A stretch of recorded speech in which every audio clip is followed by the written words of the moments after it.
Shakib Al Hasan England county league খেলতে গিয়ে সাকিব আল হাসান একটা বোলিং অ্যাকশন ধরা পড়ে। সেই বোলিং অ্যাকশনের পর সাকিব আল হাসান পরীক্ষা দিয়েছিল। প্রথম পরীক্ষায় এক অস্ট্রেলিয়া টিভি আম্পায়ার বলেছিল সাকিব আল হাসানের আমবল ডেলিভারির সময় 21 ডিগ্রি অ্যাঙ্গেল হাতটা ভাঙে। কিন্তু দ্বিতীয় পরীক্ষা দেওয়ার সময় সাকিব আল হাসান চেন্নাইতে তার দ্বিতীয় পরীক্ষার সময় ধরা পড়েছিল সাকিব আল হাসানের কোনোটা বলই হয় না, আমবল হয় না, অফ স্পিনও হয় না, ঘুগলি হয় না, ক্যারাম বলগুলো হয় না। কেন? সাকিব আল হাসান আর যে এই অস্ট্রেলিয়া ইন্ডিয়ার যে কদিন সিরিজ গেল টেস্ট, সেইখানে জাসপ্রীত বুমরা যাকে বলি আমরা প্রতিবন্ধী, সেই প্রতিবন্ধী হাত ভেঙে বল করে, এটা কি আইসিসির নজরে পড়ে না? এখন কি আমরা কথা বললেই দোষ?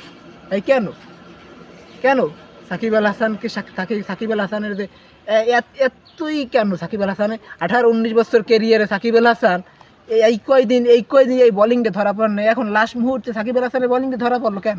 আর জাসপ্রীত বুমরার বল নজরে পড়ে না কেন?